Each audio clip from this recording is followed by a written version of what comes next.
Fala galera, tudo bem com vocês? Professor Tigman com vocês para mais um vídeo artigo que atende a mais um curtidor do canal, um seguidor do canal, um seguidor bastante especial aqui de Teutônia, de sobrenome Tigman também.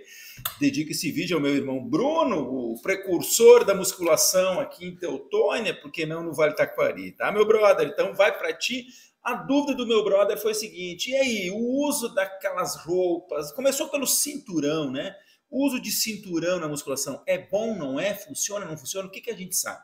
E aí eu fui atrás de artigos aí para tentar achar um material sobre, e eu achei um material mais amplo, uma revisão narrativa mais ampla sobre acessórios de modo geral, né? Aplicados principalmente nos exercícios de força, no treinamento de força, competitivo ou não. E aí a ideia é trazer para vocês aí o que se tem até o momento. Certo, galera? Então vamos lá. Deixa eu trazer para vocês aqui esse artigo. Então, uma revisão sobre a eficácia, né, dos aids, né, dos acessórios no treinamento, levantamento de peso, né?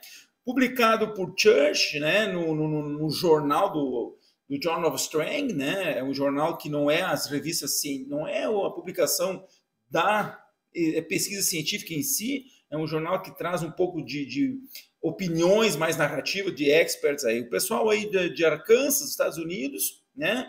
E publicado em 2016, se eu não me engano, é 2016, isso aí, 2016 o artigo. Certo, gente? Então vamos lá, né? A introdução, né? Basicamente a gente usa esse tipo de acessório pensando em melhorar a performance e reduzir o risco de lesão. Essa é a ponto-chave do uso de acessórios, né? Então nós temos vários acessórios, né? E nós começamos com os equipamentos de melhora de aderência, né? Os acessórios de pegada, né? Então nós temos algumas estratégias que podem ser utilizadas, entre eles o giz, aquele, né? O pozinho de giz, aquele utilizado nas mãos dos levantadores, né? Que podem melhorar essa aderência. Muito bem, né? A ideia desse material é melhorar a aderência, né? Fazer com que aumente a fricção, que aumente a capacidade de segurar o peso. A gente vê isso muito nos levantamentos olímpicos, né? Utilizado nas mãos quando o sujeito pega a barra. Bem, basicamente usamos carbonato de magnésio, né? É o que se usa para esse tipo de levantamento. E infelizmente nós não temos estudos sobre o assunto 2016, claro que já estamos aí com um bom passar do tempo, mas escassíssimas evidências sobre essa utilização. O que se fez aqui nessa revisão foi usar materiais utilizados na escalada em rocha, né? O pessoal usa um potezinho atrás, bota os dedinhos lá para se apoiar na escalada, né? E o que se encontrou, por incrível que pareça, em alguns estudos, foi uma redução do coeficiente de fricção, ou seja, piorou o rendimento, né? E aí, o que ele fala normalmente é assim, ó, que a ideia é usar somente o suficiente para manter a mão seca e remover o excesso, porque o excesso é que faz o prejuízo nessa história toda, né? Então, ele já traz uma informação bem importante quanto a isso, né? Outro estudo também encontrou uma redução desse coeficiente de fricção, enquanto que outros, né, de forma controvérsia, ANCA, né, encontrou um efeito diferente, ou seja, aumentando esse principalmente na parte dos dedos em contato com as rochas. Então, existe já uma orientação nesse sentido para que se use esse tipo de acessório. Bem, e aí o que ele fala também ainda, fala que pode ser desconfortável o uso disso pela sujeira que provoca, né? O pó que vai na academia e tudo mais, a própria inalação desse pó. E aí se criou um carbonato de magnésio líquido, né? Que meramente foi adicionado álcool a ele. Mas, enfim, é uma estratégia, né? Que quando eu procurei pelas imagens, né? Eu achei algumas imagens do pessoal usando esse equipamento, esse acessório de forma líquida, certo? Ainda falando de outra estratégia, né, a gente encontrou também aqueles pegadores em que o sujeito põe no punho e amarra a barra e aí segura, né? Então, esse tipo de acessório também é utilizado e também com a ideia de melhorar, principalmente as competições de strongman, né, os homens mais fortes do mundo, e levantamento terra, esse tipo de evento. Bem, o que se encontrou foi que sim, né, é possível melhorar essa capacidade, né, mas poucas evidências também, e que o detalhe principal é assim, o uso contínuo pode fazer com que se reduza a força muscular. Então, a ideia não era usar em tudo que é momento, né? Porque você vai, como você tem um acessório ajudando a manter essa carga, você que acaba perdendo a capacidade de treinar. Então, ele é recomendado somente para cargas muito altas desses sujeitos. Bem, outro tipo de acessório, né? Eu até fiz algumas traduções, né? Vários termos aí que não são comuns de ser utilizados, que são as roupas, os acessórios que se usam em determinadas articulações, como joelheira, cotoveleiras, principalmente feitas de neoprene, né? E também as bandas elásticas, aquelas ataduras elásticas que se usam envolvendo as articulações. Também, né, pensando em um suporte de performance, né, em algumas articulações. Bem, temos de novo poucos estudos sobre, mas alguns estudos que encontraram a utilização, principalmente, né, da utilização das ataduras elásticas, mostram um aumento, por exemplo, de 10% de incremento na impulsão vertical, né? Isso em alguns exercícios, assim como também em algumas cargas do agachamento, né? Contudo, ele fala assim, muito cuidado ao se utilizar, porque a utilização delas, os estudos de cinemática mostram uma alteração de técnica, né? O que pode ser prejudicial, né? Alterações biomecânicas com a utilização desse tipo de equipamento. Ainda também não conhecia, né, a utilização desse tipo de banda elástica para promover a oclusão vascular, e ela tem sido efetiva, ela realmente gera uma oclusão, e aí existe toda uma linha de estudos mostrando a utilização de oclusão vascular no treinamento de força, que nós não vamos adentrar, mas sim ela é comprovada como efetiva em alguns casos, então também é possível. E ainda as mangas, os acessórios, as roupas ali, as joelheiras, né, de neoprene também têm se mostrado eficientes, né, para promover o suporte da articulação. Mas veja bem, tem uma coisa muito interessante. Ao mesmo tempo que ele cria uma estabilidade na articulação, em específico ao joelho, ele gera um problema que é a compressão da patela sobre o fêmur. E aí você aumentando essa tensão da patela sobre o fêmur, você gera um maior atrito, o que pode gerar um maior desgaste e futuramente uma lesão. Então, a utilização desse tipo de acessório no joelho em específico pode ser prejudicial, né? Mas existe sim algumas evidências aí mostrando que existe uma possibilidade de prevenção de lesão em outros aspectos e também na melhora de performance. Em específico aos cinturões, né, que foi a pergunta do meu brother aí, o que a gente tem, né? A ideia do cinturão é fazer uma compressão sobre a região abdominal, né, mostrando estudos que 27% dos levantadores de peso usam e 90% pensando em prevenir lesão. E nesse sentido, qual é a ideia? É aumentar a capacidade de pressão intraabdominal. Com esse aumento de pressão intraabdominal aumentado, gera-se uma maior estabilidade da coluna, né? Que é uma coisa importante quando se pensa, né? Uma rigidez e estabilidade da coluna. Então, para levantamentos de peso, isso é importante, né? Permitindo maior segurança nos sujeitos, né? Assim como a manobra de Valsalva faz uma coisa parecida, né? Então, isso faz com que a carga vertical sobre a coluna reduza, porque você meio que comprime a região por meio da pressão intraabdominal. E é sugerido somente em cargas acima de 80%, né? Então não é o mesmo pensamento, né? A ideia não é usar sempre, porque você pode usar isso como estratégia de diminuição de carga, o que pode ser ruim pensando na musculatura do core. Essa musculatura do core, ela tem que ser forte o suficiente para aguentar cargas do dia a dia, sendo que o cinturão somente em cargas mais elevadas, próximo das máximas, né? E aí, quando se fala em evidências diretas sobre a performance, nós praticamente não temos evidências sobre isso, né? O que nós temos são evidências indiretas com o uso de eletromiografia, mostrando o comportamento em diferentes estudos, o comportamento de como a musculatura se comporta quando se usa e não se usa o cinturão. E por incrível que pareça, ela é muito contraditória, né?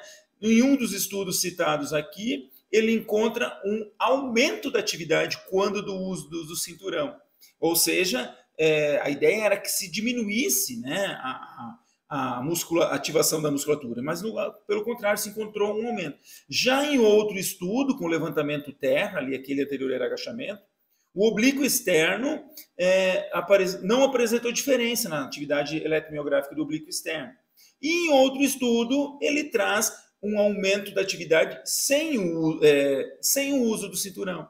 Então, você vê que citam 3 estudos, cada um deles trazendo dados diferentes. Ou seja, a gente não tem ainda bem claro, né, o que é o indicado em termos de utilização. E provavelmente, né, diferentes tipos de estudos, diferentes músculos avaliados, cargas, exercícios, os tipos de cinturões implicam nesse conhecimento um pouco mais concreto.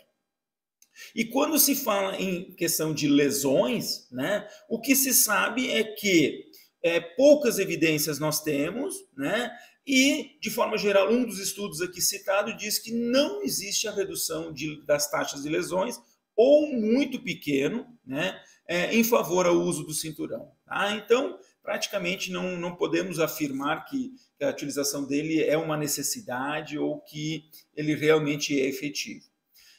Em relação a outros acessórios, que são os protetores bucais, né, eles nos trazem que são efetivos, né, ele tem a proteção de 60 vezes, ele é 60, a chance de alguém se machucar na boca sem o uso é 60 vezes maior.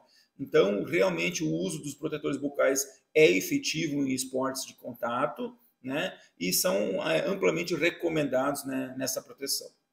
O uso de inalantes de amônia, né, que são cápsulas que são utilizadas abaixo do nariz, né? A gente vê em algumas competições de levantamento de peso, para os caras ficar mais acordadão, ligadão, né?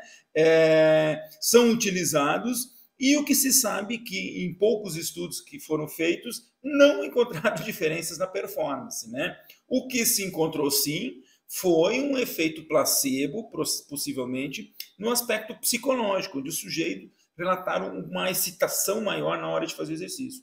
Bem, e esse psicológico pode, em uma competição real, e não numa pesquisa, produzir um efeito, mas de forma geral não se tem muitas evidências. Em relação a calçados específicos, né, se recomenda, se utiliza saltos de sola mais dura e com um pouco mais elevados, né, tentando melhorar a transmissão da força e também a capacidade mostrando vantagem, né, sobre o salto mais baixo. Então, essa transmissão de força ela é importante aí. Bem, ainda outros aspectos que têm relação com os calçados mostra uma alteração biomecânica no padrão de levantamento. Então, essas alterações elas devem ser analisadas individualmente, né? Porque a postura, né, em sujeitos que usam calçados diferenciados pode ser alterada para o bem e para o mal. Aqui ele sugere principalmente para aqueles sujeitos que têm dificuldade de manter uma postura mais ereta para a utilização desse tipo de equipamento.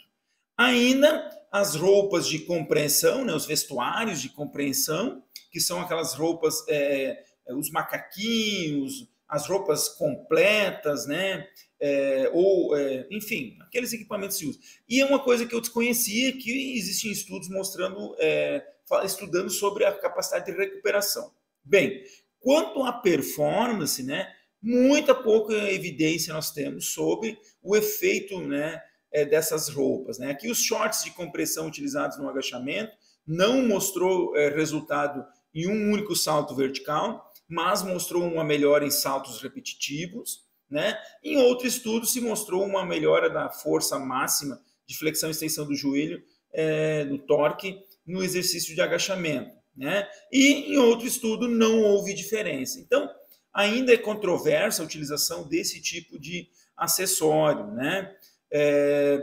Muito possivelmente a gente tem a ver com essa capacidade de achar uma melhor estabilização de core, né? Então, muito também tem a ver com propriocepção, com redução de fadiga. Então, ainda a literatura ainda é muito vaga, né, nesse tipo de resultado.